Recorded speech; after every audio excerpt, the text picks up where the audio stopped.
Hello students, कैसे हैं आप सभी का सिस्टर शाह एकेडमी के इस ऑनलाइन लर्निंग प्लेटफॉर्म पे स्वागत है। जैसा कि आप सभी को पता है कि हमारा दो टॉपिक ख़त्म हो चुका है, एक micro economics and most important essential of management, जिसे सबसे ज़्यादा इस बार क्वेश्चन पूछे गए थे। Now it's time for office management. क्या आपको पता है कि ऑफिस मैनेजमेंट एक बिल्कुल ही out of the box topic है, और ऐसे टॉपिक से जो क्वेश्चंस आते हैं वो बहुत ही अनप्रडिक्टेबल होते हैं, लेकिन एट द सेम टाइम बहुत ही टेम्पटिंग होते हैं और बहुत ही ईजी होते हैं। आपको लग जाएगा अरे ये तो आता है। और इस टाइप के questions mostly out of the box ही आते हैं, लेकिन फिर भी हम कोशिश करेंगे कि सिलेबस को कंप्लीट करने के साथ साथ हम देखें कि किस टाइप के क्वेश्चंस आ सकते हैं। और चलिए आइए स्टार्ट करते हैं क्लास। आई नो कैमरा का कुछ इशू हो गया है कि क्या हुआ है। मैं जीवन में इतनी समस्याएं आ रही हैं और ऐसी समस्याओं का समाधान मेरे पास है भी नहीं। ये जो समस्याएं आ रही हैं, इतनी मैं कार्टून जो दिख रही हूँ, इसका आइडिया मुझे खुद भी नहीं है कि कैसे हो रहा है ये। ठीक है, चलिए उस पर फोकस ना करते हुए हम आते हैं ऑफिस मैनेजमेंट के सिलेबस के बारे में। जैसे कि आप सभी ने देखा होगा कि जो भी हम माइक्रो इकोनॉमिक्स पढ़े हैं ना, उसका सिलेबस 4 यूनिट में डिवाइड था, और अभी इसेंशियल ऑफ मैनेजमेंट का भी काइंड ऑफ था। लेकिन ऑफिस मैनेजमेंट मुझे लगता है सबसे लेंदी है, क्योंकि इसमें इतने सब टॉपिक हैं, क्वेश्चन एकदम हलवा जैसे आया। मैं आपको सबूत दिखाती हूँ, है ना, गवाह और सबूत तो दोनों के साथ आई हो। पहले आइए सिलेबस देख लेते हैं। यहाँ पे देखिए ऑफिस, जो कि ठीक है, ऑफिस में क्या ही टॉपिक होगा, ऑफिस ही तो पूछेगा ऑफिस का मीनिंग क्या होता है, किसको नहीं पता इस जमाने में ऑफिस। ठीक है, तो कह रहा ऑफिस का meaning, importance, activities, emerging trend क्या है, and concept of paperless office, है ना, पेपरलेस ऑफिस क्या होता है। इसके अलावा सेकेंड यूनिट देखिए कि ऑफिस मैनेजमेंट क्या होता है, उसके काम क्या है। उसी में कह रहा ऑफिस मैनेजमेंट के अलावा ऑफिस ऑर्गेनाइजेशन क्या होता है, फिर क्या होता है, उसके कैरेक्टरिस्टिक क्या है, किस टाइप के ऑर्गेनाइजेशन होते हैं। फॉर योर काइंड इन्फॉर्मेशन, मैं ऑलरेडी एसेंशियल ऑफ मैनेजमेंट में बता चुकी हूँ कि कितने टाइप के ऑर्गेनाइजेशन होते हैं। ऑलराइट, देखिए उसी में पूछ रहा ऑफिस सिस्टम क्या होता है, उसके प्रोसीजर्स क्या है, office system and procedure, chart and manuals क्या होते हैं, ऑफिस लोकेशन क्या है, लेआउट क्या है, इन्वायरमेंट क्या है, एंड फ्लो ऑफ वर्क। इतने बकवास बकवास टॉपिक जिसका आपके एग्जामिनेशन से दूर दूर तक कोई रिश्ता नहीं है। लेकिन सोचिए कि सेकेंड यूनिट में कितना लेंदी दिया है। देखने में छोटा लग रहा है, हालांकि है भी ये छोटा। आइए हम थर्ड यूनिट पे देखते हैं और देखते हैं कैसा है। Third unit is about computer fundamental. कहने को तो कितना छोटी सी चीज़ पूछी गई है, बट अगर आप सिलेबस देखो, concept, component, type of computer, यही पे खत्म हो जाता है। इसके अलावा तो ओएस, ऑपरेटिंग सिस्टम, और ऑपरेटिंग सिस्टम का कॉन्सेप्ट क्या है, फंक्शन क्या है, किस टाइप के होते हैं ओएस। उसके अलावा वो तो छोड़िए, इसके अलावा है मैनेजिंग फाइल्स क्या होता है, फोल्डर्स क्या होता है, इंटरनेट का basic feature, method of access and application and benefit of computerization, internet in office, introduction to word processing and spreadsheet, template, creation of document, editing and formatting, creating table and basic application। अगर मैं आपको एकदम तहजीब से, एकदम सलीके से पढ़ाने जाऊं तो पूरा ये यूनिट आप मान के चलिए 5 लेक्चर का है ना। वो भी मैं एकदम टू द पॉइंट बताऊं तो। एंड ये बहुत ही बड़ा फैक्ट की बात कर रही हूँ, ऐसा नहीं कि बहुत हवाबाजी की बात कर रही हूँ कि नहीं, ऐसा है ही नहीं। सोचो आप कितना लेंदी यूनिट है, लेकिन हम इसको कोशिश करेंगे कि मोस्ट इफेक्टिव वे में हम इसको कंप्लीट करें। एंड आता हमारा फोर्थ यूनिट, और ये मत सोचिएगा यही हमारा खत्म हो गया। फोर्थ यूनिट में है ऑफिस रिकॉर्ड मैनेजमेंट। और ऑफिस रिकॉर्ड मैनेजमेंट जो कि बहुत इजी सा यूनिट है, छोटा सा यूनिट है, इसमें हम फाइलिंग के बारे में पढ़ेंगे, है ना, कि फाइलिंग क्या होता है, उसके एसेंशियल्स क्या है, इंपॉर्टेंस क्या है, मेथड ऑफ फाइलिंग क्या है, मॉडर्न फाइलिंग डिवाइसेस क्या है, इंडेक्सिंग सिस्टम क्या है, ऑफिस फॉर्म क्या होता है एंड उसका मीनिंग क्या है, प्रिंसिपल क्या है, design and control of office form. इतना ईजी है फोर्थ यूनिट। आपको लग रहा होगा सिलेबस खत्म हो गया, नो, अभी नहीं खत्म हुआ है। आता हमारा 3 और यूनिट, जिसमें ऑफिस सप्लाईज, और इसमें कुछ क्वेश्चन नहीं आता है, और सेंट्रलाइजेशन, डिसेंट्रलाइजेशन के बारे में ऑलरेडी मैंने बता दिया है। ठीक है, इसके अलावा देखो correspondence, decentralize correspondence, procedure of handling inward and outward corresponding, electronic communication.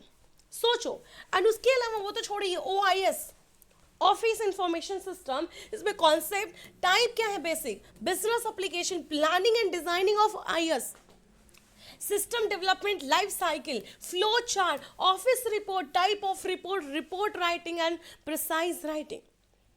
And अभी नहीं बचा ये, और ये पार्ट एक्चुअली में बहुत इंपॉर्टेंट है एग्जाम पॉइंट ऑफ व्यू से, है ना, क्योंकि इस टाइप से इस टॉपिक से क्वेश्चन भी पूछे जाते हैं ई कॉमर्स से, क्योंकि हम लोग कॉमर्स के हैं भी और इम्पॉर्टेंट है। तो ई कॉमर्स का कॉन्सेप्ट क्या है, टाइप क्या है, बिजनेस मॉडल्स क्या है और ई पेमेंट सिस्टम क्या है।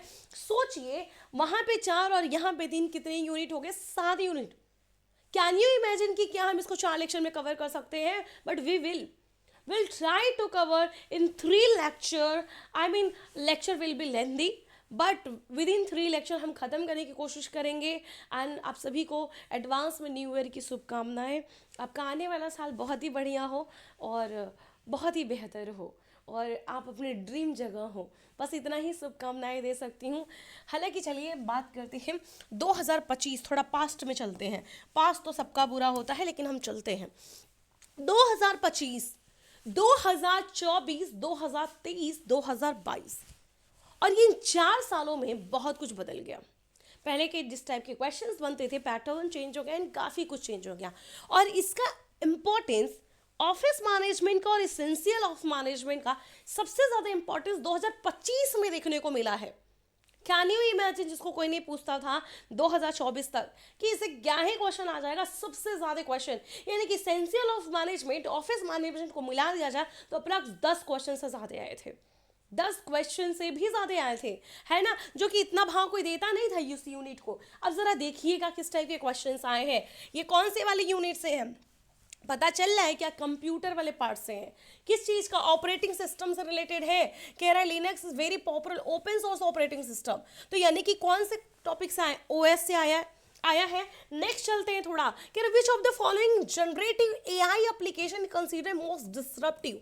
अब सोचिए, ये तो आपके सिलेबस का पार्ट भी नहीं है, बट फिर भी आया है। तो एक चीज़ हमेशा याद रखिए कि जो ऐसे नॉलेज है जो इंपॉर्टेंट है करंट अफेयर्स से रिलेटेड, उसको पढ़िए आप, ठीक है। इसके बारे में हालांकि पीवाई को सॉल्व कराऊंगी मैं।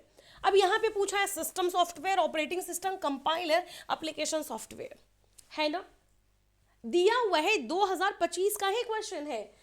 और उसके अलावा मैथ्स द फॉलोइंग दे दिया। इसके अलावा कंप्यूटर के बारे में दिया है कि personal computer, main frame, mini and micro, वो तो हम पढ़ाएंगे ही क्लास में। इसके अलावा देखिए, ये जो क्वेश्चंस थे ये 2025 के हैं और ये भी 2024 के हैं, ठीक है। ये 2024 के क्वेश्चन है, जिसमें क्या है, ऑफिस ऑटोमेशन आपके कंप्यूटर वाले पार्ट से है, सेकेंड यूनिट के हैं। Virtual office, back office, middle office.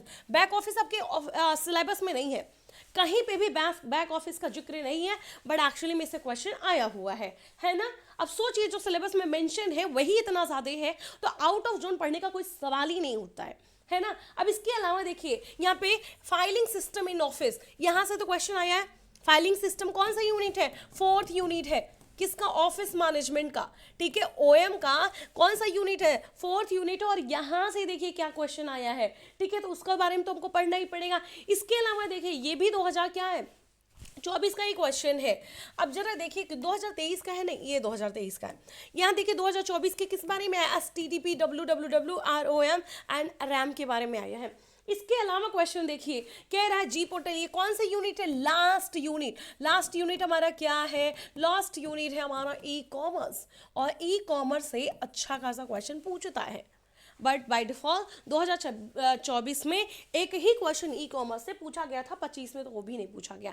ये है 2023 का क्वेश्चन, और 2023 में भी कौन सी यूनिट से आया, लास्ट यूनिट से आया है, यानी कि ई कॉमर्स से। तो मैं आपको सजेस्ट करूंगी कि ऑफिस मैनेजमेंट में अगर आप चाहें तो लास्ट वाले यूनिट को थोड़ा ज़्यादा प्रायोरिटी दे सकते हैं, है ना। और इसके अलावा कंप्यूटर वाले पार्ट को जो मैं बता दूंगी, है ना, क्योंकि ये सिलेबस बहुत लेंदी है और आप कितना ही पढ़ लोगे, चाहे आप कितना भी पढ़ लो, मैटर ऑफ द फैक्ट ये है कि ऑफिस मैनेजमेंट से जो भी क्वेश्चन आते हैं बहुत ही अनप्रेडिक्टेबल आते हैं, जो क्वेश्चन आपके सिलेबस से है डेफिनेटली आपको आ जाएगा, लेकिन इसमें अगर आप मेरे से पूछोगे तो ये टाइम वेस्ट करने वाला यूनिट है। मेहनत आप कम ज़्यादा करोगे, रिजल्ट आपको थोड़ा मिलेगा। तो इसलिए इसमें स्मार्ट वर्क करना है, इसमें हार्ड वर्क करने की ज़रूरत बिल्कुल भी नहीं है। अब आते हैं, ये तो ओवरव्यू हो गया कि ऑफिस मैनेजमेंट को कैसे डील करना है एंड काइंड ऑफ सारी चीज़ें। Now will start topic. सबसे पहले ऑफिस क्या होता है, एंड आपको जान के हैरानी होगी कि ये बहुत ही चिंदी चीज़ें हैं, बहुत ही बकवास चीज़ें हैं जिसका रियल लाइफ में कोई योगदान नहीं, और सभी को पता ऑफिस क्या है। और क्वेश्चन भी नहीं आता है इससे, क्योंकि ये सिलेबस का पार्ट है। आई हैव टू कवर, नहीं तो आप कहोगे मैम ये तो पढ़ा ही नहीं है। तो मैं सारे टॉपिक को लेके चल रही हूँ, जिसमें आपको लगे ये आपके काम की चीज़ नहीं है, काइंडली स्किप। ओके, आप स्मार्ट इनफ हो कि आपको प्रेडिक्ट कर पाओ कि कहाँ से पेपर आ सकता है, कहाँ से नहीं आ सकता। बाकी तो मैंने बता ही दिया। चलिए अब आते हैं, ऑफिस क्या होता है। पुराने ज़माने में ऑफिस एक जगह रहती थी जहाँ कुर्सी लगा होता था और हम जाते थे, बैठते थे कि और सर कैसे हैं आप, आजकल हाल चाल नहीं मिल रहा है, यही होता था। ऑफिस एक प्लेस हुआ करता था, यानी कि an office is understood to be a place where all the clerical and paper work is perform, like letter, correspondence, file, record, ये सारी चीज़ें लिखी जाती थी, रखी जाती थी, है कि नहीं। तो कह रहे जो ऑफिस है वो मेंटेन करता है, डील करता है एवरी पेपर और document received in the office. कोई भी चीज़, कोई भी पेपर डॉक्यूमेंट ऑफिस में रिसीव हो रहा है, या फिर कुछ साइंस से रिलेटेड है, कुछ भी क्लरिकल वर्क है उससे रिलेटेड है, कहाँ पे होता था, एक ऑफिस में होता था। दूसरी को एक जगह होता था, उसी कह देते थे ऑफिस, और जाने से पहले पूछना पड़ता था मे आई कम इन सर, है ना, उसी को हम ऑफिस कह रहे हैं। अब कह रहे हैं दूसरे शब्दों में भी सुन लो, कह रहा ऑफिस एक सेंट्रल प्लेस होता है, a central place where all sort of clerical work is done to coordinate and control the affair of whole organization। किसी भी ऑर्गेनाइजेशन का ये सेंट्रल प्लेस होता है जहाँ पे जितने भी रिकॉर्ड से रिलेटेड इंफॉर्मेशन होते हैं, जो भी इंपॉर्टेंट डिसीजंस लिए जाते हैं, जो भी फंडामेंटल मुद्दा है उसी से जुड़ा होता है, सेंट्रल प्लेस होता है, उसी को हम ऑफिस कहते हैं। हालांकि एक्सप्लेनेशन की जरूरत है नहीं इसमें, ठीक है। अब इसके काम क्या होते हैं, ऑफिस का क्या काम होगा कि भैया कोई इन्फॉर्मेशन अपडेट आए तो आपको मिले ऑफिस में, इसीलिए तो ऑफिस बनाया जाता है। और उसमें क्या होता है, सारी इन्फॉर्मेशन को रिकॉर्ड में रखते हैं, ऑफिस भी तो रखेंगे। इसके अलावा क्या, इन्फॉर्मेशन को अरेंज करते हैं एक सॉर्टेज के बेसिस पे, जैसे हम डेट वाइज कर लिए, कोई इवेंट वाइज कर लिए, हम जिस हिसाब से सॉर्ट करके रखना चाहते हैं उसको अरेंज करके रख सकते हैं।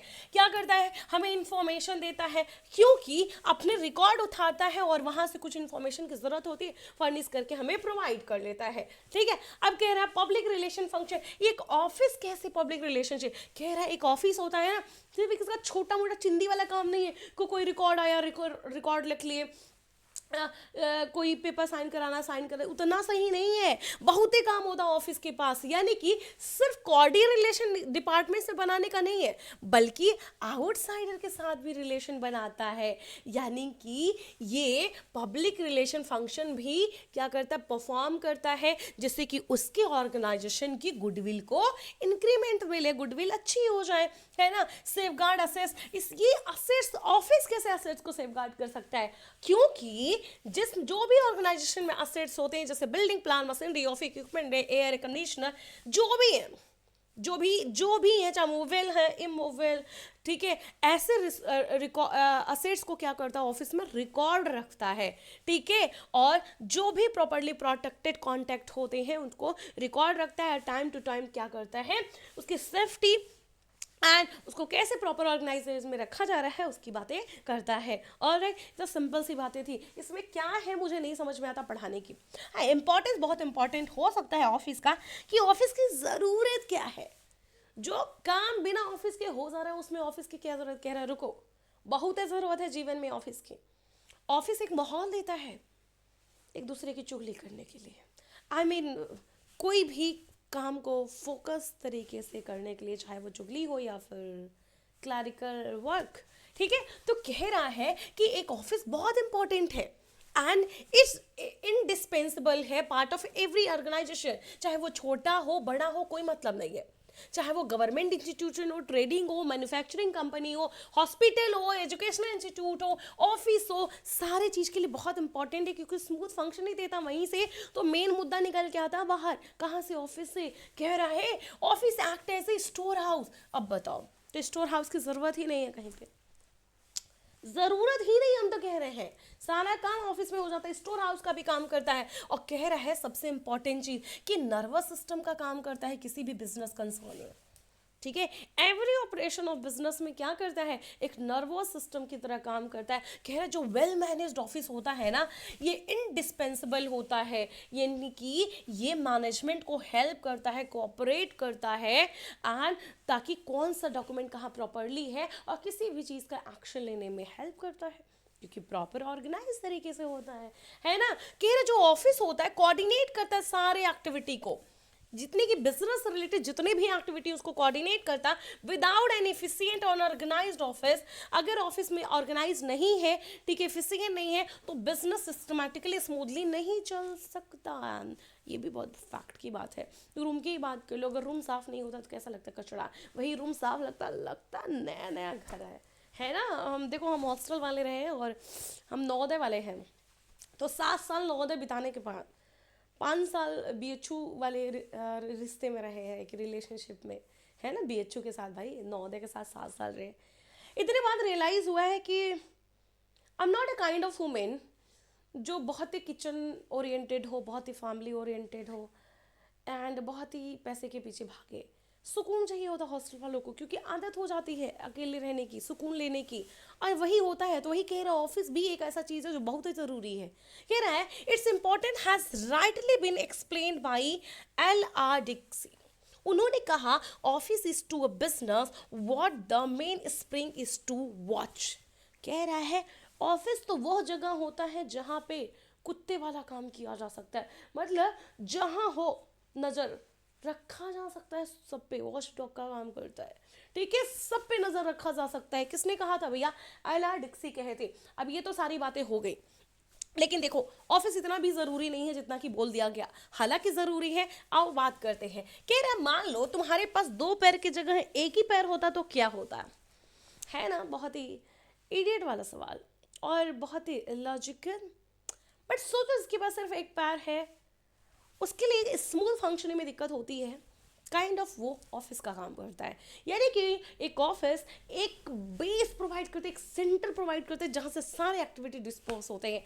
आइए बात करते हैं। कह रहा है एक ऑफिस है जहाँ पे collecting, processing, storing and distributing information को क्या किया जाता है, कलेक्ट करके प्रोसेस किया जाता है, स्टोर किया जाता है, डिस्ट्रीब्यूट किया जाता है इन्फॉर्मेशन को।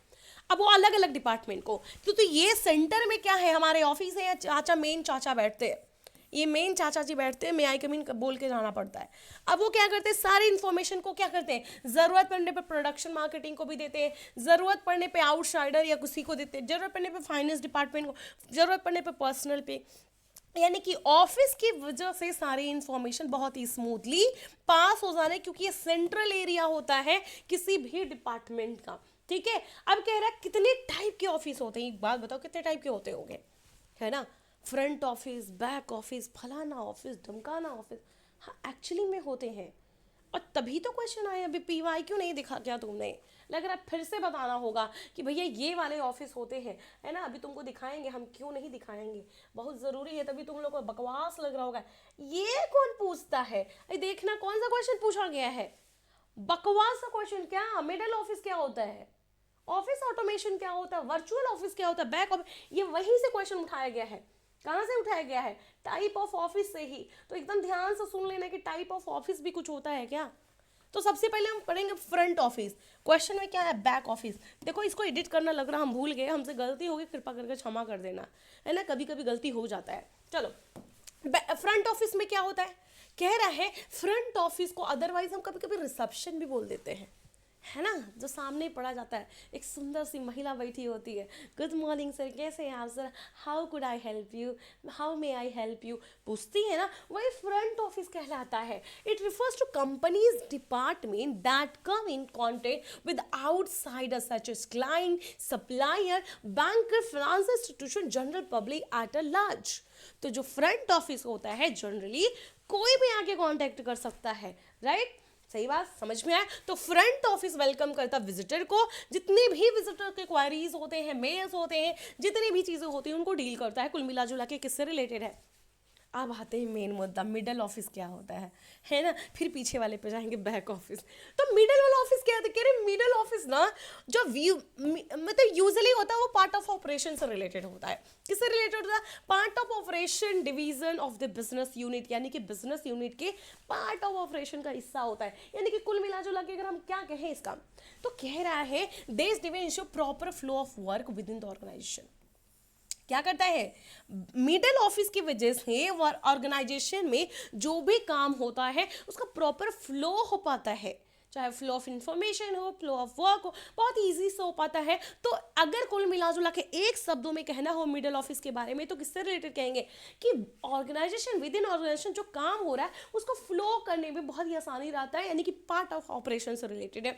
तो क्या जब नोट्स बनाओगे तो फ्रंट ऑफिस में बस रिसेप्शन लिख लेना है ना, जब मिडल ऑफिस बनाओगे तो लिख देना पार्ट ऑफ ऑपरेशनल डिवीजन, ये लिख लेना। तो मिडल ऑफिस जनरली किसके का, ठीक है, along with the front office and it comprises of department of financial services. ये किस चीज से रिलेटेड होता है? Financial services. And due to their critical role it is supervised by back office manager. Supervise कौन करता है? तो यानी कि इससे ऊपर कौन है? Back office. तो अगर देखा जाए तो फ्रंट ऑफिस सबसे आगे है, किस सारा काम करता है, इसमें थोड़ी सी स्पेस लाइट ऐड कर दे तो ये मिडल ऑफिस करता है ना। यानी कि अगर थोड़ी सी और स्पेशलिस्ट कर दें तो कौन आ जाएगा? पीछे वाले लोग। अब पीछे वाले कौन? पीछे वाला कह रहा है इसको सुपरवाइज करता है, तो आओ देखें कैसे सुपरवाइज करता है। बैक ऑफिस है क्या? वो नहीं भी होगा तो हम पढ़ा देंगे ना, क्या है बैक ऑफिस, है ना। चलो आओ, इलेक्ट्रॉनिक ऑफिस क्या होता भैया? सोचो कि जीवन में कैसे कैसे ऑफिस तुम नहीं सुने होगे, वो भी तुम इस क्लास में सुन लोगे। और कसम से बता रहे हैं, क्वेश्चन तो आसान आया हुआ है, मैं ये नहीं कहूँगी बहुत ही डिफिकल्ट लेवल का आया है, लेकिन आया बहुत गलत जगह से है, क्योंकि एक्चुअली में इतना सिलेबस में डिटेल दिया है नहीं, जितना डिटेल क्वेश्चन आया है। कहने के लिए बहुत इजी है, बट जिसको नहीं पता है मिडल मतलब बीच में, बीच वाला ऑफिस कौन सा होता होगा? अगर आप कीवर्ड नहीं जानते हो मिडल का मतलब कि ये बिजनेस कॉपरेशन से रिलेटेड, तब तो आप तुक्का ही मारते रह जाओगे ना कि आगे वाला, पीछे वाला, बीच वाला क्या होता है ये, है ना। तो ये मुद्दे वाली बात है कि भैया क्वेश्चन तो ढंग से बना दिए होते चाचा एनटीए वाले। चलो, इलेक्ट्रॉनिक ऑफिस क्या होता है? कह रहे हैं ये इंटीग्रेटेड कंप्यूटर सिस्टम होता है जो इस प्रकार से डिजाइन किया जाता है कि सारे ऑफिस के काम को हैंडल कर ले। यानी कि इस ऑफिस में जितने भी काम होते हैं कौन से किसके यूज से होते हैं? With the help of software application. तो भैया इलेक्ट्रॉनिक ऑफिस है तो इसका मतलब क्या है? टेक्निकल टर्म से रिलेटेड, सॉफ्टवेयर से रिलेटेड। तो इसका मेन जो ऑफिस होता है, एम, उद्देश्य जो होता है, पेपर वर्क को रिड्यूस करना एंड स्पीड को बढ़ाना, है ना। उद्देश्य याद रखोगे, किसी भी बिजनेस ऑपरेशन के पेपर वाले वर्क को कम करना और स्मूथली चलाना, ठीक है, स्पीड में चलना। अब देखो, जो ई ऑफिस को इंट्रोड्यूस क्यों किया गया था? जिससे कि एक्यूरेसी एंड इफिशियंसी बढ़े ऑर्गेनाइजेशन में। किस लिए? इफिशियंसी एंड एक्यूरेसी बढ़ाने के लिए इलेक्ट्रॉनिक ऑफिस को यूज किया गया था। अब बताओ, वर्चुअल ऑफिस से क्वेश्चन आया है क्या? वर्चुअल ऑफिस से क्वेश्चन आया है बाबू? अभी दिखाए ना तुमको आया है। इतना बतिया दिमाग में रखे रहो कि वर्चुअल ऑफिस से भी क्वेश्चन आया हुआ है। जरा देखो तो किस टाइप के क्वेश्चन आया है। कह रहा वर्चुअल ऑफिस मतलब, कह रहा एम्प्लॉइज मोबाइल और रिमोट वर्क इन्वायरमेंट। देख तो आता है रिमोट वर्क, है ना। तो कह रहा वर्चुअल ऑफिस का मतलब क्या? हम ऑफिस में नहीं है लेकिन ऑफिस का काम हो रहा है, ऐसा वाला होता है क्या? तो कह रहा है इट एम्प्लॉइज मोबाइल और रिमोट वर्क इन्वायरमेंट, यानी कि equipped with telecommunication link and basic office furniture but without a fixed office space। यानी कि office automation has led to development of virtual office concept। यानी कि जो ऑफिस ऑटोमेशन हुआ है, ऑफिस ऑटोमेशन का मतलब समझ रहे हो क्या? Paperless office. ऑफिस ऑटोमेशन का मतलब पेपरलेस ऑफिस, और उसी की वजह से वर्चुअल ऑफिस वाला कॉन्सेप्ट आया है। और इसलिए ये फिजिकल ऑफिस के जैसे ही काम करता है, but without physical facility and physical space. काम वही करता है। वर्क फ्रॉम होम वाला नहीं सुने हो क्या? नहीं सुने तो बता दो। हम काम देखो, वर्क फ्रॉम होम कर रहे हैं लेकिन हम कहीं घूमने भी नहीं जा सकते क्योंकि लैपटॉप पे लाइव होके बैठे हुए हैं। फलाना जी भेज दिया, फटाक से ईमेल तो करना, रिप्लाई है कि नहीं। तो इसका मतलब ये क्या होता है? वर्चुअल ऑफिस की तरह काम करता है। एंड ये बात हमको भी बहुत तमन्ना थी कि बैक ऑफिस क्या होता है, तो मैंने जब जाना मुझे बहुत तकलीफ हुआ कि ये जो ऑफिस होते हैं generally found in operating corporate organization. ये कौन सा ऑर्गेनाइजेशन होता है? यानी कि ऑपरेटिंग कोऑपरेट ऑर्गेनाइजेशन, जहाँ पे जो टास्क है वो कंपनी जो परफॉर्म कर रहे, जो भी टास्क परफॉर्म किया जा रहा है, ये कंपनी के ऑपरेटिंग से रिलेटेड हो। एक बात बताओ, ये भी ऑपरेटिंग से रिलेटेड है तो मिडल वाला भी ऑफिस तो ऑपरेशन से ही रिलेटेड था। तो इन दोनों में अंतर कौन है, ये स्पेसिफिक है। अब जरा देखना कैसे, कह रहा है जो टर्म आया है building layout of the early organization, here the front office would contain the sales and other customer facing staff, and back office would be those manufacturing or developing the product or involved in the administration without being seen by the customer। कह रहा है तुमको बताते हैं front office और back office में अंतर क्या है। कह रहा है जो फ्रंट ऑफिस होगा ना, ये जो फ्रंट ऑफिस होगा ये सेल्स और कस्टमर रिलेटेड प्रॉब्लम के लिए है, लेकिन जो बैक ऑफिस है वो इंटरनल काम के लिए है कि प्रोडक्शन प्रोसेस क्या होगा, मैन्युफैक्चरिंग प्रोसेस क्या होगा, मटेरियल कहाँ से आएगा, यानी कि जो इम्पोर्टेंट इंटरनल मुद्दा है उससे रिलेटेड है बैक ऑफिस। ठीक है, याद रखोगे। यानी कि यूजली लॉट ऑफ कंसिडरेशन से नहीं होता है, इसमें एक्चुअली क्या होता है, इसमें वही काम होते हैं जो बहुत ही सिग्निफिकेंट नेचर के होते हैं।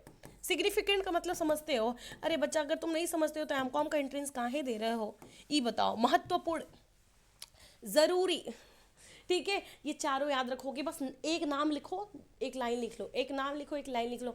आया है मैच दे फॉलोइंग, तो तुम क्या हल्के में लोगे, मत लेना। जो चीज़ हम कह दिए तो लकीर समझ लो, अच्छा अर्चना मैम कह दी तो लकीर खींच ले, वैसा वाला मान के चलना है। ठीक है, अब थोड़ा और आगे चलते हैं। कह रहा पेपरलेस ऑफिस क्या होता है, इसके बारे में भी आया PYQ में।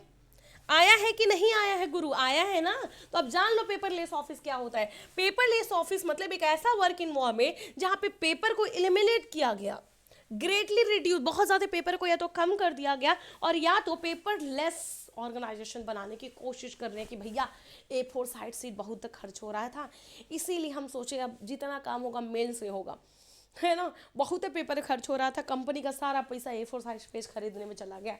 नहीं, रिसोर्सेज का जो वेस्टेज होता था उसको ऑप्टिमाइज करने के लिए किया गया था, और ये it is done by converting document and other paper into digital form. अब जो भी काम होगा डिजिटल फॉर्म में। हमने तुमको ईमेल भेज दिया, पहले क्या होता था, प्रार्थना पत्र भेजना पड़ता था, ईमेल का जमाना तो नहीं था। सेवा में सविनय निवेदन है कि मैं प्रार्थनी फला फला फला बुखार होने की वजह से 2 दिन आने में असमर्थ हूँ, याद है ना वो जमाना। तो हम ऐसा लिखा रहते। अब कह रहा पेपरलेस हो गया तो हम अब प्रिंसिपल को क्या करेंगे, ईमेल करेंगे, डियर प्रिंसिपल सर, है ना, फलाना फलाना हो गया इसलिए हम नहीं आएंगे। मतलब पेपर की जरूरत नहीं है, कहीं से भी कर सकते हो, है ना। ऑफिस में जमा करने की भी जरूरत है, घर में से किए तब पता क्या कि ईमेल डाल के सेंड आउट मार के यही तो करते हैं। तो कह रहा है यही तो, इसी को हम क्या कह रहे हैं, पेपरलेस ऑफिस कह रहे हैं। और कह रहा है going paperless can save money. अरे बाप रे, कह रहा पैसा कम लगेगा, प्रोडक्टिविटी ज़्यादा बढ़ेगी, जगह बचेगा, है ना। भैया इतना लंबा छोटा डॉक्यूमेंट नहीं रखना पड़ेगा, है ना। Documentation and information sharing easier हो जाएगा। जो भी पता चला हम वीडियो, हेलो गाइस फलाना ढमकाना हो रहा है, कितना इजी हो गया है कि नहीं। तो इसीलिए क्या पेपरलेस हो गया है ना, कि personal information more secure, help the environment and concept can be extended to communication outside the office as well। इसे outside से भी जो contact है communication करने में भी आसानी होगी। तो पेपरलेस क्या आ गया, ऑफिस आ गया। समझ में आया ओवरऑल? आपको पहले से पता था, कसम से बता रहे हैं, पता नहीं क्यों बताएं, क्योंकि सिलेबस का पार्ट है। अब चलो डिफिनेशन। कह रहा है ये आइडिया है that office automation would make office paperless. Automation मतलब क्या होता है, ध्यान से सुनिएगा। For routine tasks such as record keeping, bookkeeping, it came to prominence with the introduction of personal computer। और कह रहे हैं जब पर्सनल कंप्यूटर आए हैं ना, तो ये धीरे धीरे ऑफिस ऑटोमेशन की वजह से पेपरलेस ऑफिस होने लगा। और इसी की वजह से जो पेपरलेस ऑफिस टर्म है ये यूज हुआ था, use in commerce by automated office equipped company. 1978 में एक ऐसी कंपनी जो कि ऑटोमेटेड कंपनी थी उसमें इस्तेमाल हुआ था। अभी ऑटोमेटेड बहुत ज़्यादा नहीं आ गया, उसका भी एक सही वक्त है पढ़ने का, बताएंगे आप लोग को। वर्चुअल ऑफिस पढ़ाएं कि नहीं? वर्चुअल ऑफिस मतलब कुल मिला जुला के आप ऑफिस में नहीं, लेकिन ऑफिस वाला फील आ रहा है, लॉग इन करके बैठे हुए हो, है ना। IIT वाले से पूछो, बताएंगे लोग। अब कह रहा है ये सिर्फ साइबर स्पेस में ही अवेलेबल होता है। जैसे laptop, computer, cell phone, internet access चाहिए, और इसकी वजह से जो भी काम है आप घर बैठे कर सकते हो। इससे क्या होगा, ऑफिस का खर्चा बचेगा। ऑफिस में जो आपको चाय नाश्ता मिलता था वो चाय का पैसा बचेगा, इलेक्ट्रिसिटी बचेगी, उतना बड़ा लंबा चौड़ा ऑफिस बनवाने की जरूरत नहीं है, स्पेस बचेगा। ठीक है, personal meeting are replace by the teleconference, conference हो जाएगा ऑनलाइन, डॉक्यूमेंट और इलेक्ट्रॉनिकली भेजा जाएगा। ठीक है, इसलिए वर्चुअल जो ऑफिस है वो अभी तो ज़्यादा ही चल रहा है ना।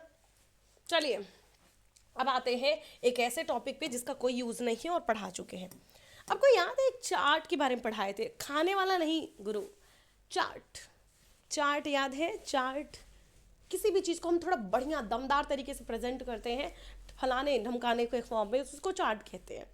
और ये इसेंशियल ऑफ मैनेजमेंट में ऑलरेडी कवर कर चुके हैं, तो फिर इसमें भी दिया, तो हम सोचे हैं कि एक बार बता ही देते हैं ना, तो आप भी सोचोगे कि सिलेबस तो छोड़ दिया, बट सेम चीज़ है। चार्ट का मतलब चार्ट होता है भैया, कौन सा बदल जाएगा? अभी तुमको भरोसा नहीं होगा, हम तुमको दिखा दे रहे हैं चार्ट का मतलब क्या होता है। लो सेम पिछले क्लास में भी ये बताए थे, चार्ट का मतलब किसी भी चीज़ को बहुत ही अट्रैक्टिव तरीके से प्रेजेंट करने को क्या कहते हैं? चार्ट कहते हैं। बहुत ही सिंपल सी बात है। अब वो चाहे ऑर्गेनाइजेशनल चार्ट हो चाहे कोई भी चार्ट हो। I'm so sorry। अब कह रहा है ऑर्गेनाइजेशनल चार्ट क्या होता है? एक काइंड ऑफ इंफॉर्मेशन होता है जिसको देखते ही तुम समझ जाओगे कि अट्रैक्टिव तरीके से प्रेजेंट होता है। अलग अलग डिपार्टमेंट का डिवीजन के बेसिस पे, यूनिट के बेसिस पे क्या होता है? प्रेजेंट किया जाता है। और ये पोजीशन भी बताता है। जैसे इस चार्ट में ऑब्वियस सी बात है, जो सबसे ऊपर है अकेला है वो क्या बता रहे हैं कि टॉप पोजीशन की बात करें, उससे नीचे है मतलब ये तीनों इक्वल पोजीशन पे हैं, इसके नीचे हैं तो इसका मतलब उन सबसे नीचे हैं, लेकिन ये सब इक्वल पोजीशन पे है कि नहीं? तो ऑर्गेनाइजेशन चार्ट यही बताता है। पता नहीं तुमको क्या अलग से समझाना है, ये मुझे समझ में नहीं आ रहा है। चलो एडवांटेज, चार्ट का क्या एडवांटेज हो सकता है कि मैम तीखा होता है, मज़ा आता है खाने में, टेस्टी बहुत होता है, मुंह में पानी आ रहा है, और मैम पानी पूरी मिल जाए साथ में तो न्यू ईयर मज़ा ही आ जाएगा। ठीक है, अब आते हैं एडवांटेज के बारे में बात करते हैं। तो कह रहा है कि it shows at a glance, यानी कि जो लाइन ऑफ अथॉरिटी होती है, रिस्पॉन्सिबिलिटी होती है, each employees knows his position organization clearly, कि भैया सुनो हम फलानी जी के नीचे आते हैं, कॉन्ट्रैक्ट मैनेजर के अंदर आता है स्ट्रक्चरल डिपार्टमेंट या डिजाइन डिपार्टमेंट। ठीक है, तो कह रहा है भैया सुनो, एक बात बता, जनरल मैनेजर के अंदर आता है हेड पीएम, टेक्निकल मैनेजर उसके अंदर है, तो इससे देख के पता चल गया कि भैया हम इनसे नीचे आते हैं, इनसे ऊपर आते हैं। It enable management to locate and defect, locate करने में, डिफेक्ट करने में भी आसानी होता है किसी भी ऑर्गेनाइजेशन में, और मैनेजमेंट को कंट्रोल करने में, बेहतर तरीके से कंट्रोल करने में चार्ट हेल्प करता है, क्योंकि काफ़ी क्लियरिटी दिखाता है। और कोई गंवार आदमी, एक दिल्ली के सीएम जैसे लोग भी समझ सकते हैं, I am so sorry for using this language, but कोई भी समझ सकता है ना। तो क्या कोई भी गैप हो, ओवरलैपिंग है किसी भी अथॉरिटी और रिस्पॉन्सिबिलिटी में, तो हम इसे अवॉइड कर सकते हैं सुटेबल करेक्टिव एक्शन लेके। ठीक है, ये वैल्यूएबल गाइड की तरह काम करता है। अब छोड़ ही दो, कितना बात करोगे, है ना। वैल्यूएबल गाइड की तरह काम करता है क्या चीज़? Organisational chart. अब आते हैं, अभी छोटों के मैम मैनुअल्स नहीं पढ़ाए, मैनुअल्स भी है। अब देखो हम बात कर रहे हैं इफिशिएंट ऑफिस ऑर्गेनाइजेशन, क्योंकि आपकी टॉपिक है ना ऑफिस ऑर्गेनाइजेशन। ऑफिस ऑर्गेनाइजेशन के बाद पढ़ेंगे हम, ठीक है, ऑफिस और ORG के बाद पढ़ेंगे ऑफिस मैनेजमेंट, है ना। और मैनेजमेंट सारा पढ़ लिए हैं, ये भी पढ़ लिए हैं, लेकिन फिर से हम पढ़ेंगे, कहें कि फिर से सिलेबस में दिया। आप जरा देखो कि एक efficient office organization implies careful planning of what is to be done, कौन करेगा, किसके द्वारा किया जाएगा, ठीक है, and it will be supervise. बताओ ये कहाँ पढ़े हो तुम? कहाँ पढ़े हो? फंक्शन ऑफ मैनेजमेंट में पढ़े हो। कुल मिला जुला के तुमको बेवकूफ़ बनाने का काम है कि भैया एक ऑफिस ऑर्गेनाइजेशन का मतलब केयरफुल प्लानिंग की, क्या करेगा, कौन करेगा, कैसे होगा। ठीक है, वो सब चीज़ें कहाँ लिखा रहता है? मैनुअल्स में। ऑफिस ऑर्गेनाइजेशन की सारी चीज़ें कहाँ लिखी रहती? मैनुअल्स। जैसे तुम जाते हो खाना खाने, किसी रेस्टोरेंट में जाके बैठ गए कि भैया रेस्टोरेंट तो बड़ा अच्छा लग रहा है, आज तो हम चिकन खाएंगे। बोले वेटर से भाई मेन्यू लाओगे क्या? लेके आया तो देख रहे हो सब लिखा ओनली वेज, क्या करोगे? उठ के जाओगे? कैसे पता चला है? मैनुअल से, मेन्यू से, है ना। तो इसी तरह किसी भी ऑर्गेनाइजेशन का एक मैनुअल होता है, उसमें सारी रिस्पॉन्सिबिलिटी लिखी रहती हैं। यानी कि जब ऑफिस सिस्टम या जो प्रोसीजर है एक रिटेन फॉर्म में होता है किसी बुक में, तो उसको हम ऑफिस मैनुअल कहते हैं।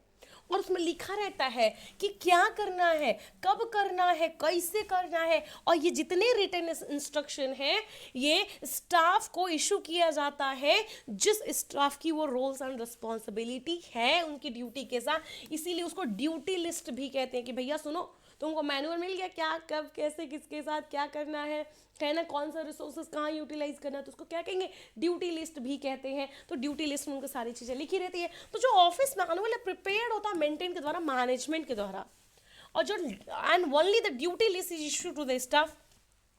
ठीक है, ये मैनुअल्स में सारा लिखा रहता है। तो जो मैनेजर होगा ना, कोई गलती करेगा चेक करेगा, अच्छा ये किसकी रिस्पॉन्सिबिलिटी थी। जो ड्यूटी लिस्ट होता है वही स्टाफ को दिया जाता है। जो मैनुअल्स होता है वो एक्चुअली में नहीं दिया जाता है, वो अपने कि इन केस कोई डिफरेंसेस आते हैं, कुछ दिक्कतें होती हैं, तो हम मैनुअल्स खोल के देख सकते हैं कि फलाने जी की क्या जिम्मेदारी थी और उन्होंने निभाया है कि नहीं निभाया है। तो ऑफिस ऑर्गेनाइजेशन में जितने भी क्वेश्चन हैं उन सारे सवालों के जवाब ढूंढने के लिए ऑफिस मैनुअल बनाया जाता है। ठीक है, अब थोड़ा सा आगे चलते हैं कि मैनुअल का एडवांटेज क्या है। भैया एक बात बताओ, अगर तुम्हारे मम्मी के पास सबकी काला चिट्ठा पहुंच जाए कि कौन क्या चीज़ क्या करेगा, तो भैया कुछ भी गलती करोगे थोड़ी मम्मी दीदी का गलती है, भैया गलती नहीं ना, तो पकड़ा जाओगे ना। सेम सुपरवाइजर क्या करेगा, जो सुपीरियर होगा वो सुपरवाइज करेगा, और इसीलिए जो भी दिक्कतें होगा उसको बहुत इजीली पता चल जाएगा, है ना। It is a kind of authority on procedure. ठीक है, किसी भी प्रोसीजर की काइंड ऑफ अथॉरिटी का काम करता है। ठीक है, ये जितने भी स्टाफ की ट्रेनिंग है उसको हेल्प कर सकता है, ईजियर बना सकता है। ये टाइम टू टाइम बनता रहता है और सुधरता रहता है, जिससे कि एक्सपीरियंस गेन होता है, उसमें चेंज आते रहते हैं। जनरली जो मैनुअल होते हैं ना, वो कंटेंट होता है रिटेन इंस्ट्रक्शन, क्योंकि वो किसी स्पेसिफिक जॉब के लिए होते हैं। There is no need to explain them to employ, और जरूरी नहीं है कि हम सारी चीज़ें मैनुअल में लिख रहे हैं तो एम्प्लॉय को बताएंगे। एम्प्लॉय को वही बताएंगे जो उसके काम की चीज़ें हैं, है ना। फलाना ठुमकाना जान के क्या करेगा। करेक्ट कोचिंग, जब भी हम मैनुअल बनाते हैं, each job is study through and reexamine. जो भी मैनुअल बनाते हैं किसी भी स्पेसिफिक जॉब के लिए, उसको हम पढ़ते हैं, री एग्जामिन करके फिर हम उसमें कुछ भी इंफॉर्मेटिव या मैथड ऑफ डूइंग कुछ भी चीज़ चेंज करना चाहते कर सकते हैं। और कह रहा अगर हम ऑफिस मैनुअल यूज़ करते हैं, इससे डेलीगेशन ऑफ अथॉरिटी फैसिलिटेट करती है एंड मैनेजमेंट बाय ऑब्जेक्ट, यानी कि हम बहुत इजीली कर सकते हैं मैनेजमेंट बाय ऑब्जेक्ट। ठीक है, चलो अब आते हैं ऑफिस लेआउट। क्वेश्चन आया है कि नहीं बेटा, भूलना नहीं कहाँ कहाँ से क्वेश्चन आया है, दिमाग में एकदम बैठा लो कि अच्छा यहाँ से भी क्वेश्चन आया है, मतलब एनटीए वाले चाचा यहाँ पे भी नहीं छोड़े क्या। ठीक है, ये वाली बातें आपको याद रखनी है। चलिए आइए ऑफिस लेआउट के बारे में पढ़ते हैं। लेआउट का मतलब क्या, देखो किसी भी ऑफिस के लिए सबसे इंपॉर्टेंट टास्क कोई कंसीडर किया जाता है वो लेआउट है, ऑफिस लेआउट। तो फिर इसमें किया जाता है, इसमें सारे फैक्टर्स को लुक फॉर किया जाता है, देखा जाता है कि कौन सा फैक्टर क्या कर रहा है ना। सारे फैक्टर्स के बारे में वो जो मैनुअल है उसमें डिटेल लिखा जाता है। यहाँ पे वो किसी स्पेसिफिक जॉब के बारे में लिखा जाता है, यहाँ ऐसा नहीं है। ठीक है, जितने भी फिजिकल कंपोनेंट है, ठीक है, कंपोनेंट में फैक्टर ऑफ प्रोडक्शन ले लो, जितने भी हैं उन सब के बारे में क्या चीज़ें किया जाता है, लिखा जाता है। तो कह रहे layout one of the most important task दो often overlooked factor of office management. बहुत इंपॉर्टेंट है लेकिन उसको लोग ओवरलुक भी कर देते हैं। कैसे, कह रहे एक सिस्टमैटिक अरेंजमेंट है of all the type of physical component, चाहे ऑफिस इक्विपमेंट कर लो, मशीन फर्नीचर कर लो, providing proper space to office staff as per the available floor space to providing maximum comfort to the staff, coordinate करना, regular performance का work with efficiency, सारी चीज़ों से रिलेटेड जितनी भी आपके फैक्टर ऑफ प्रोडक्शन है, फैक्टर से रिलेटेड जितनी इंफॉर्मेशन होती है कहाँ पे। तो कह रहे हैं अगर सरल शब्दों में कहा जाए, it means arrangement of different department of organization at suitable place at order to ensure smooth functioning organization. अगर सरल शब्दों में कहा जाए तो किसी भी ऑर्गेनाइजेशन के, ठीक है, जितने भी ऑर्गेनाइजेशन के अलग अलग डिपार्टमेंट है उसको सही तरीके से अरेंज करना, right person at a right place या फिर राइट रिसोर्सेज राइट प्लेस को करने ही, जहाँ पे जाके जितना भी सिस्टमैटिक अरेंजमेंट होता है उसको हम ऑफिस लेआउट कहते हैं, जिससे कि कोई भी ऑर्गेनाइजेशन बहुत ही स्मूथ चल पाए, है ना, मोए मोए ना करे। कुल मिला जुला के यही बात है। चलो आगे, ऑफिस लेआउट के बारे में पढ़ ही लिए, अब इसके बारे में क्या करोगे जान के, कुछ नहीं, बस मैथ द फॉलोइंग ही आता है, बहुत लंबा चौड़ा पढ़ना है तो खुद पढ़ लो। अब कह रहा क्लोज हाउस, ये फलाना, ओपन एंड क्लोज क्या होता है बता देते हैं एक सरल शब्दों में। क्लोज प्लान लेआउट का मतलब एक सेपरेट रूम रहेगा डिफरेंट डिपार्टमेंट का, या फिर सेक्शन अलॉटेड होता है। बट ओपन में ऐसा नहीं होता है। ओपन लेआउट में सारी चीजें एक ही जगह होती है, वह लार्ज रूम होता है, ओपन स्पेस होता है, ठीक है। और क्लोज में डिपार्टमेंटल वाइज डिवाइडेड होता है, सबका अपना अलग अलग स्पेस होता है। समझ में आया लेआउट का मतलब? समझ में आया कि नहीं, एक बात बताओ, समझ में आया ना? तो जैसे कुल मिला जुला के ऑफिस सेटअप की बात हो रही है, ऑफिस लेआउट का मतलब क्या, कौन कहाँ बैठेगा, कहाँ बैठ के काम करेगा, कितना स्पेस में काम होगा, कितने स्पेस में ऑफिस होगा, कितना स्पेस में फलाना ढमकाना होगा, सारी चीज़ों को हम ऑफिस लेआउट कहते हैं। ओपन है तो एक लार्ज स्पेस एरिया है, क्लोज है तो अलग डिपार्टमेंट वाइज बटा हुआ है, ठीक है। अब कह रहा प्राइवेट ऑफिस, ठीक है। प्राइवेट ऑफिस क्या होता है, जिसको हम कहते हैं क्यूबिकल्स। एक स्मॉल प्राइवेट स्पेस होता है, ठीक है। क्या होता है, एक स्मॉल छोटा सा प्राइवेट स्पेस होता है, सेपरेटेड बाय फुल और हाफ पार्टीशन, ठीक है। देखोगे केबिन टाइप का बना रहता है, कुछ मिला जुला के, है ना, केबिन की बात किया जा रहा है।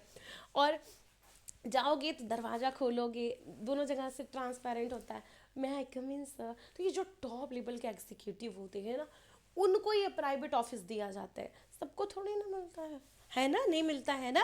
तो कह रहा है कि जो यूजुअली प्राइवेट ऑफिस में टॉप एग्जीक्यूटिव है ऑर्गेनाइजेशन के, या फिर to a group of employ who have been assign with work confidential nature, उनको वो प्राइवेट क्यूबिकल्स मिलते हैं, प्राइवेट ऑफिस मिलते हैं। अब उसी में एक टॉपिक है फर्स्ट यूनिट में, ऑफिस इन्वायरमेंट। क्या है ऑफिस इन्वायरमेंट?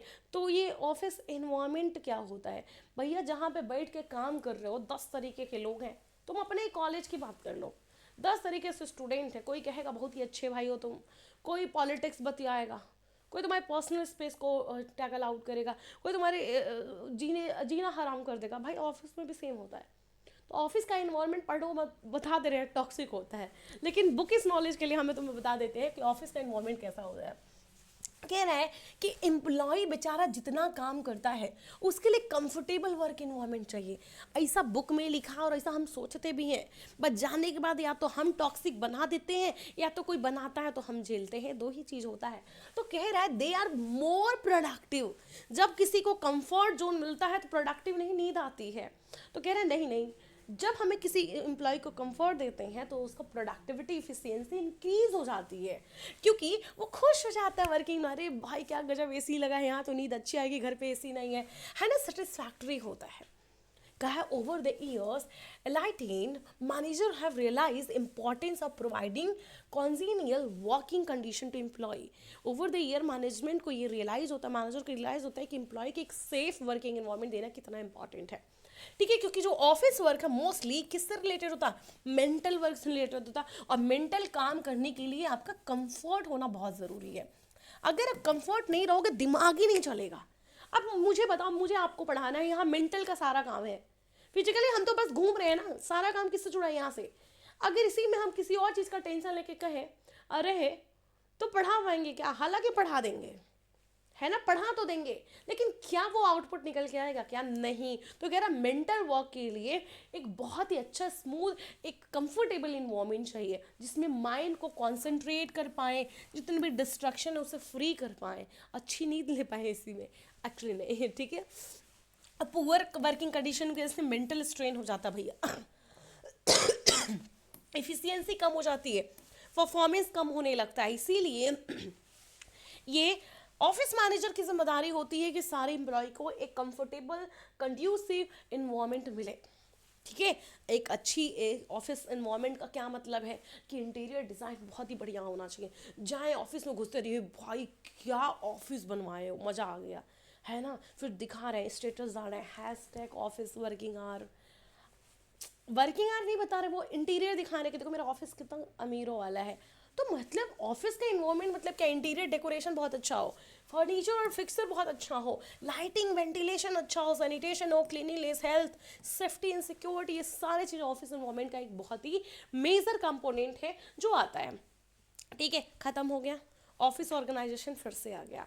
तो कह रहे हैं एक ऑर्गेनाइजेशन क्या होता है, एक इफिशियंट ऑफिस ऑर्गेनाइजेशन जिसमें केयरफुल प्लानिंग होता है कि कौन करेगा, क्या करेगा, कैसे करेगा, और ये सारी चीज़ें कहाँ लिखा रहता है? ऑफिस मैनुअल में। अभी तो पढ़ा है, भूले नहीं ना हो?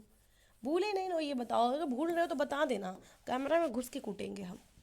ठीक है, तो इसका मतलब ऑफिस ऑर्गेनाइजेशन, ऑफिस से रिलेटेड जितनी भी एक्टिविटी होती है, ठीक है, वो सर्टेन डिपार्टमेंट से रिलेटेड हो, उसमें क्या करता है, जितने भी पर्सन या डिपार्टमेंट से रिलेटेड एक्टिविटीज होती हैं उसको डिवाइड करता है, डिवीजन ऑफ वर्क के रूप में जानते हैं किसको? ऑफिस ऑर्गेनाइजेशन की, कि कौन काम कब कौन किसके द्वारा किया जाएगा। ठीक है, और organization is the backbone of management. किसी भी मैनेजमेंट का क्या होता है? बैकबोन होता है ऑर्गेनाइजेशन, क्योंकि ये क्या करता है, सारे लेवल पे प्रॉपर स्पेशलाइजेशन विद केयर के साथ वर्क डिवीजन करता है, और इसीलिए बैकबोन माना जाता है। हालांकि आते हैं वर्क ऑर्गेनाइजेशन के और डिटेल के बारे में। तो एक्चुअली में हमने क्या कहा कि ऑर्गेनाइजेशन एक प्रोसेस है जिसमें जितनी भी ग्रुप ऑफ पर्सन का एक्टिविटी है, activity of group of person और coordinated to achieve Dzire goal.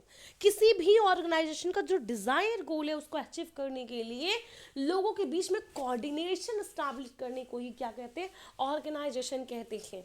When one talk of office organization, simply मतलब एक स्ट्रक्चरल फ्रेमवर्क होता है जिसमें सारे काम इफेक्टिवली किए जाते हैं। प्रोसेस ऑफ गेटिंग वर्क, लोगों से काम करवाना इफेक्टिवली एंड इफिशिएंटली कराने को ही ऑफिस ऑर्गेनाइजेशन कहते हैं।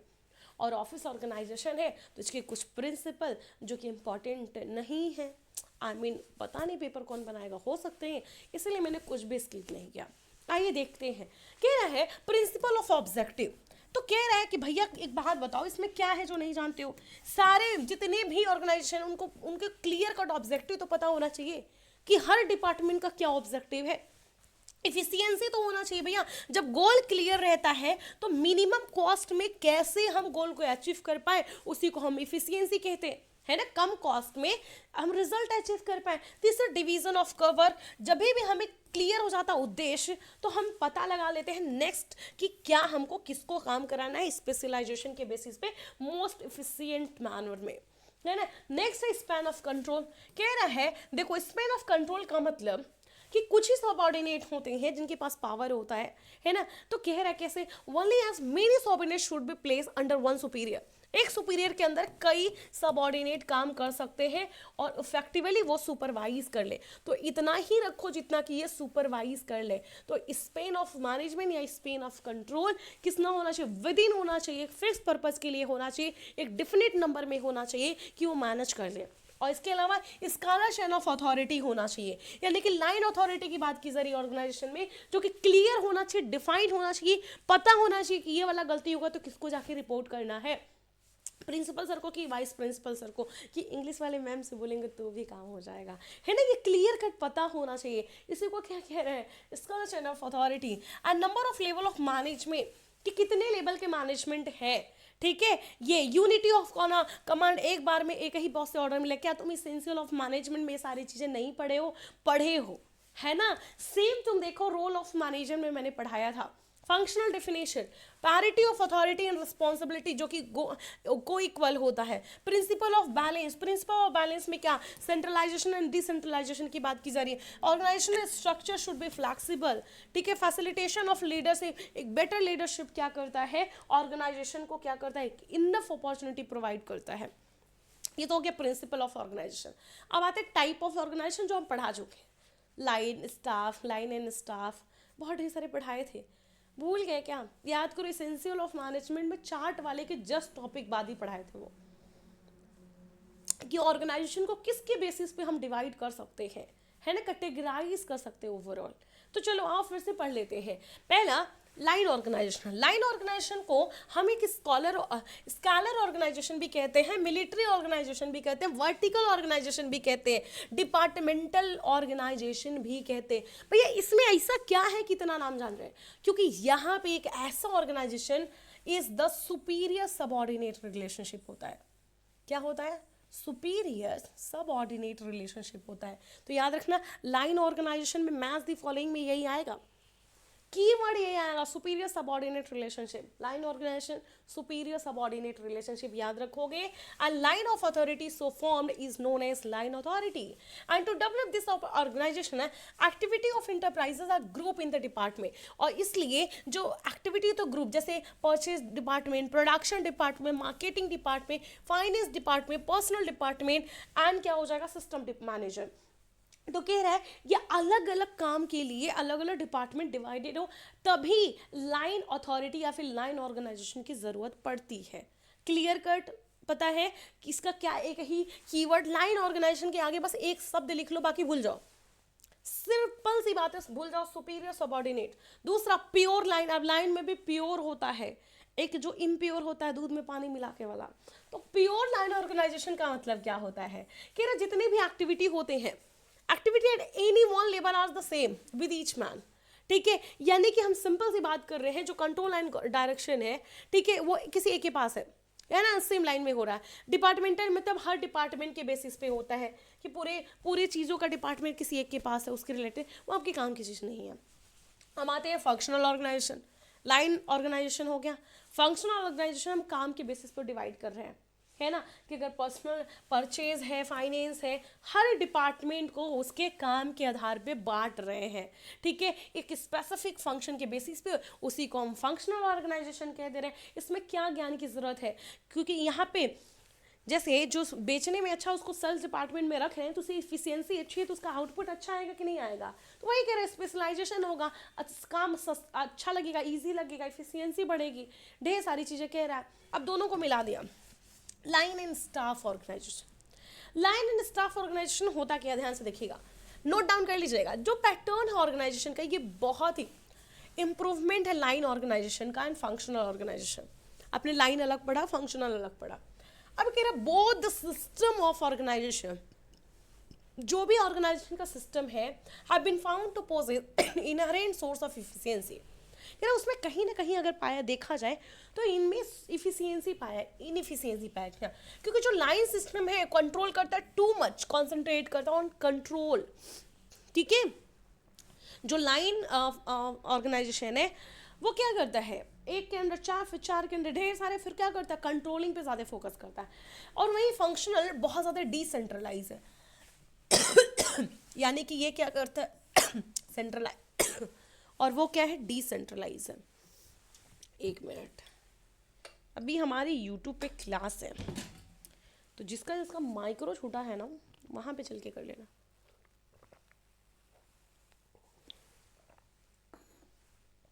ऑल गुड, समझ में आ रहा है. ओ माय गॉड, 1 घंटे की क्लास होने वाली है. चलो आ जाओ पढ़ते हैं लाइन, क्योंकि हमने कहा जो लाइन ऑर्गेनाइजेशन काफ़ी ज़्यादा कंट्रोलिंग पे फोकस करता है और जो फंक्शनल ऑर्गेनाइजेशन बहुत ज़्यादा डिसेंट्रलाइज है. अब इन दोनों का बाद में एक बैलेंस वर्जन लाया गया. कह रहा है the need was for a system that will strike a proper balance. दोनों को लाया गया ताकि प्रॉपर बैलेंस हो, क्योंकि इससे क्या होगा, स्पेशलाइजेशन होगा, क्योंकि फंक्शनल ऑर्गेनाइजेशन स्पेशलाइजेशन पे फोकस करता है, तो प्लान्ड स्पेशलाइजेशन होगा. जितने एक्टिविटी सुपरवाइज किया जाएगा उस फील्ड में जो एक्सपर्ट है, साउंड डिसीजन लिया जाएगा, क्योंकि ये एक अपॉर्चुनिटी प्रोवाइड करेगा साउंड मैनेजरियल डिसीजन, क्योंकि डिसीजन एक्सपर्ट के द्वारा लिए जाएंगे.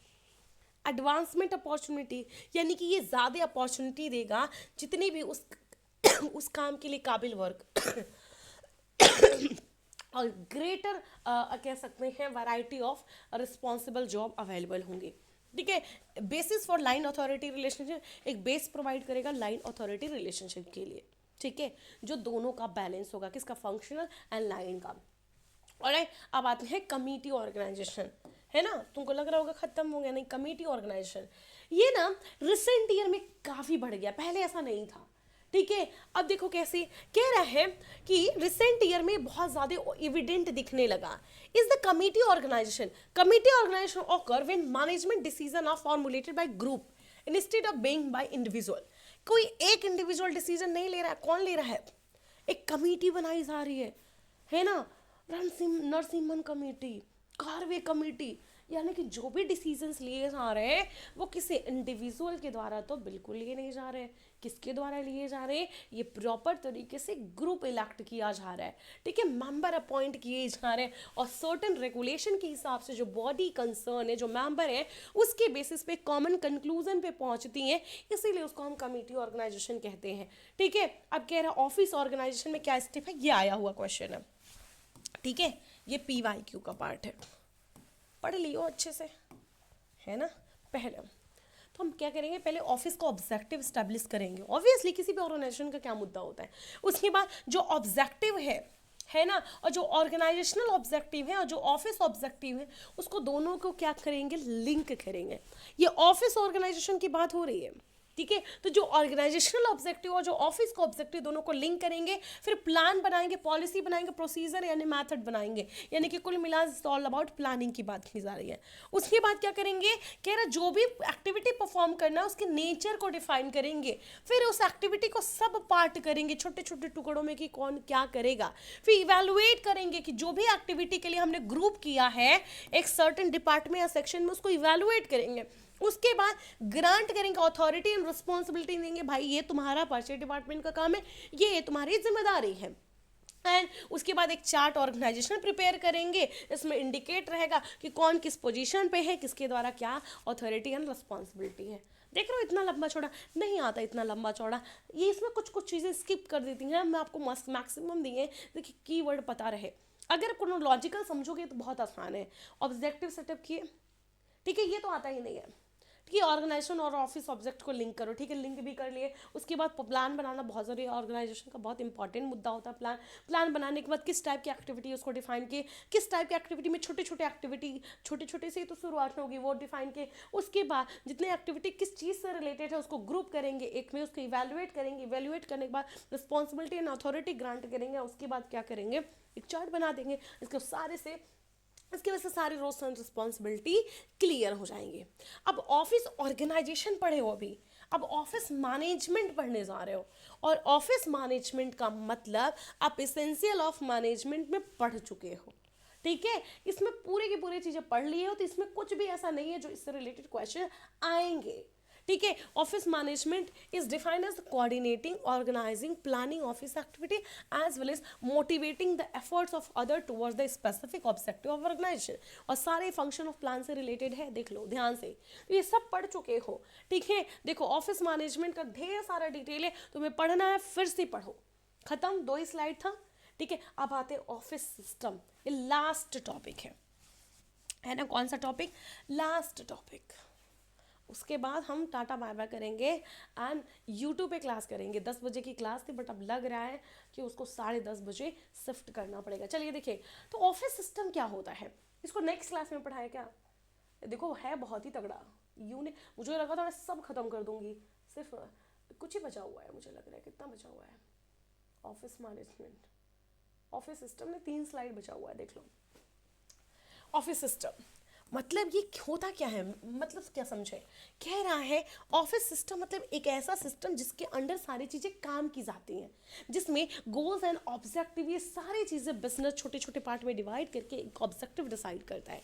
तो ऑफिस सिस्टम एक कंटिन्यूएशन है सेवरल प्रोसीजर का, जो इंटीग्रेट किया जाता है एक साथ एंड अटेन किया जाता है ऑब्जेक्टिव को। हमने कहा ये समझेंगे कैसे, जब कहते हैं यार मेरे ऑफिस का सिस्टम बहुत ही खराब है, सिस्टम मतलब set of rule, set of policy, set of regulation, set of activity, set of environment, सारी चीज़ें हो जाती हैं ऑफिस सिस्टम में। जैसे हमारी इकोनॉमी का सिस्टम देख लो बेकार है, तो इकोनॉमिक सिस्टम में कोई एक चीज़ रिस्पॉन्सिबल नहीं है ना, बहुत ढेर सारी आ जाएंगी, सेम वही चीज़ है। It define network of routine which are design and integrated to carry out the office work. एक ऐसा एक्टिविटी, एक ऐसा रूटीन, एक ऐसा नेटवर्क जो बनाया गया है उस ऑफिस को काम को करने के लिए, उसी को हम क्या कह रहे हैं, ऑफिस सिस्टम कह रहे हैं। एकदम क्लियर कट बात। अब देखो जॉर्ज आर टेरी इन्हीं का डेफिनेशन हर जगह बताते हैं, क्योंकि अधिकतर डेफिनेशन इन्हीं के बारे में पूछा जाता है। उन्होंने कहा कि that each business has number of subsystem like production control system, marketing, office system, so on. तो office system is still a subsystem of whole business। तो पूरे बिजनेस का एक सब सिस्टम होता है जिसको हम ऑफिस सिस्टम कहते हैं, इसका पर्टिकुलर कोई डेफिनेशन है ही नहीं। तो अब देख लो क्या होता है, प्रिंसिपल क्या होता है, तो उससे पता चल जाएगा आपको ऑफिस सिस्टम क्या होता है। कि हर ऑफिस का आप एक अपना सिस्टम होता है, है ना, हर ऑफिस का एक अपना सिस्टम होता है, every office has its own system, system are not identical, ये जरूरी नहीं है हर जगह सेम ही होगा, क्वेश्चन भी इससे पूछा नहीं जाता है, they vary with the type and size of business, किस टाइप का बिजनेस, किस टाइप कितना बड़ा बिजनेस है, बड़ा बिजनेस रहेगा अलग सिस्टम रहेगा, छोटा बिजनेस रहेगा तो अलग सिस्टम रहेगा, तो कह रहा है इससे मैक्सिमम इफिशियंसी इंक्रीज होती है। उसके कुछ इंपॉर्टेंट प्रिंसिपल हैं, कैसे देखिए, कह रहा गुड फ्लो वर्क होता है, without bottleneck should be insured, ठीक है, बहुत ही अच्छा जो भी काम कर लो बहुत ही अच्छा फ्लो ऑफ वर्क रहता है, डुप्लीकेशन नहीं होता है किसी भी काम का, है ना, जब प्रॉपर सिस्टमैटिक तरीके से होता है, एंड जो मूवमेंट होता है स्टाफ का ये मिनिमम होता है, क्यों, क्योंकि एक सिस्टम बनाया गया उस हिसाब से, unnecessary writing would be avoid, unnecessary कुछ लिखना नहीं पड़ता है, बेस्ट यूज ऑफ स्पेशलाइजेशन का अच्छा यूज हो सकता है, अमाउंट ऑफ पेपर वर्क को हम मिनिमम कर सकते हैं, principle of management by exception should be use, management of exception बताए थे ना, तो ऑफिस सिस्टम में क्या होता है कि हम principle of management by exception का मतलब क्या, कि छोटे छोटे मुद्दे पे ना फोकस करके कुछ बड़े मुद्दे पे फोकस किया जाए, 19-20 का अंतर हो रहा है उसको छोड़ दो, अननेसेसरी जो चेकिंग होता है उसको अवॉइड कर सकते हैं, बेस्ट यूज ऑफ मशीन्स हो सकता है, and system should be simple and easy to understand, जो सिस्टम होगा बहुत सिंपल होगा एंड इजी टू अंडरस्टैंड होगा, तो ये कुछ प्रिंसिपल है जो ऑफिस सिस्टम है, एंड ये भी डिफर करता है किस nature of business, size of business पे। अब देखो एक और टर्म है प्रोसीजर, कहते हैं यार हमारे मेरा सिस्टम और प्रोसीजर बहुत ही बेकार है, प्रोसीजर का मतलब हम जिस तरीके से किसी भी काम करने को प्रक्रिया स्टेप लेते हैं उसी को प्रोसीजर कहते हैं, and system and procedure carry go hand on hand, को इक्वल को माना जाता है, अभी कैसे माना जाता है हम बताएंगे, तो हमने सिस्टम तो पढ़ लिया ऑफिस सिस्टम, अब ऑफिस प्रोसीजर क्या होता है, यानी कि एक ऐसा सीक्वेंस डिसाइड होता है किसी भी चीज़ को, बिजनेस को, ट्रांजेक्शन को करने के लिए, जैसे मान लो हमने कहा कि भैया हमको एक सामान खरीदना है बिजनेस के लिए, एक पंखा घट गया, अब हमको पंखा खरीदने के लिए क्या प्रोसीजर है, कि क्या करेगा जो परचेज डिपार्टमेंट या किस डिपार्टमेंट, एडमिनिस्ट्रेशन मान लीजिए, है ना, जो पर्सनल डिपार्टमेंट उसका काम है, एचआर का काम है, किसी एक का काम ले लीजिए कि हमको पंखा खरीदना है, जो एडमिनिस्ट्रेशन देख रहा है उसका काम है, अब हमने पंखा खरीदने के लिए हमने क्या किया, एक प्रॉपर मेल किया, किसको, अपने सुपीरियर को, है ना, middle level management, top level management को क्या फलाना ढमकाना पंखा खरीदना है, अब उन्होंने ऊपर किया, फिर वहां से अप्रूवल आएगा, फिर वैसे धीरे धीरे आएगा,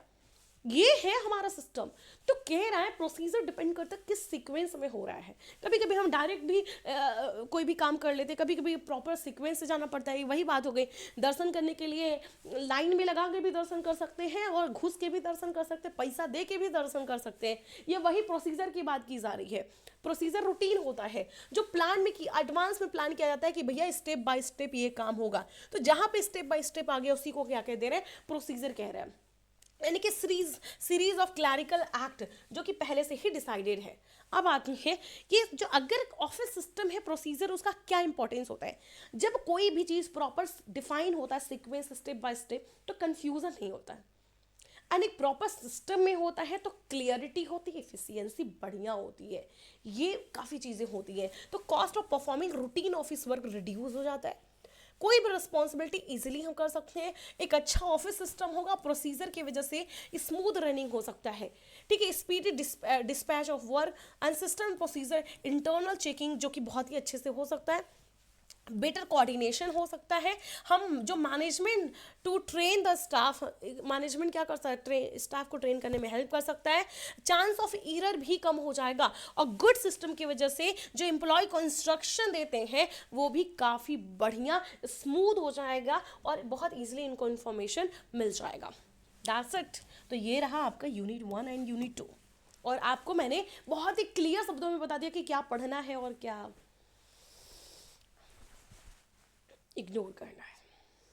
तो कल तो न्यू ईयर है, आई ट्राई की क्लास हो, बट शादी है और शादी हो गई है मेरी, कुछ फैमिली रिस्पॉन्सिबिलिटी है एंड और भी चीज़ें हैं, बट आई मेक श्योर कि 3 तारीख के बाद आपकी क्लास अच्छी चले। I know it's difficult to trust anyone, and मैं अभी वो 100% नहीं दे पा रही हूँ, मेरा भी इनिशियल स्टेज है और मुझे नहीं पता था कि इतनी जल्दी शादी हो जाएगी एंड ऑल, तो थोड़ा स्मूथनिंग में दिक्कत हो रहा है, उतना स्मूथ फंक्शनिंग नहीं है, बट मैं जो भी कर रही हूँ I am doing best for you, ठीक है, बाकी कोई भी दिक्कत होती है I am here to help you at any time. Alright, thank you everyone, once again happy new year to all of you. भगवान करें कि आपकी लाइफ में अच्छे दिन आए, और मोदी जैसे कहते हैं अच्छे दिन आएंगे, उनकी बातें तो नहीं, but trust the process and man I believe in manifestation little bit. तो हमेशा कोशिश करिए कि अपने बारे में अच्छा ही सोचें। Alright, thank you everyone, see you soon.